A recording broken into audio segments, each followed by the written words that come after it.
Isang pinagpalang umaga po sa ating lahat. Ako nga po pala si Aiza Valenzuela at nais ko po sanang ibahagi sa inyo ang maikling devotion tungkol sa awit ni Miriam mula sa Exodus 15. Sabi sa Biblia, si Miriam na propetisa ay kumuha ng tamburin sa kanyang kamay at si Miriam ay umawit sa kanila. Umawit kayo sa Panginoon sapagkat siya'y nagtagumpay ng maluwalhati. Ang kabayo at ang mga bayo ay itinapon niya sa dagat. Exodus 15:20-21. Matapos iligtas ng Diyos ang Israel mula sa Ehipto sa pamamagitan ng paghahati sa dagat na pula, pinangunahan ni Miriam ang mga kababaihan sa masayang pagsamba. Ang kanilang pag-awit, pagsayaw at pagtugtog ng tamburin ay hindi lamang kasayahan, ito'y patotoo ng katapatan at kapangyarihan ng Diyos. Hindi na nahimik si Miriam. Hinikayat niya ang iba na sama-samang purihin ng Diyos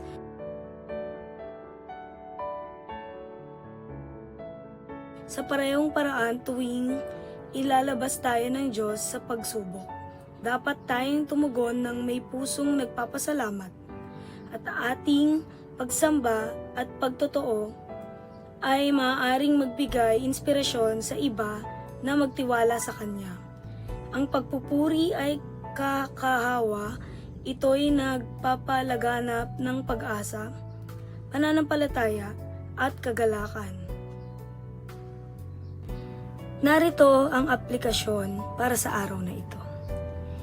Ipagdiwang ang mga tagumpay ng Diyos, malaki man o maliit.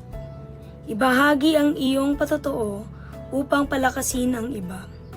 Hayaan mong ang iyong pagsamba ay maging personal at ibahagi rin sa iyong pamilya, mga kaibigan, at komunidad ng simbahan.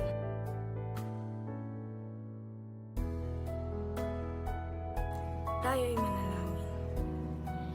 Panginoon, salamat sa iyong makapangyarihang pagliligtas sa aming buhay. Turuan mo kaming tumugon ng may kagalakan at pasasalamat at pangunahan ng iba sa pagsamba na nagbibigay luwalhati sa iyo. Naway aming pagpupuri ay maging patotoo ng iyong kapangyarihan at pag-ibig. Sa pangalan ni Jesus, Amen. Maraming salamat po sa inyong panonood. Pagpalain po tayo ng Diyos na may kapal.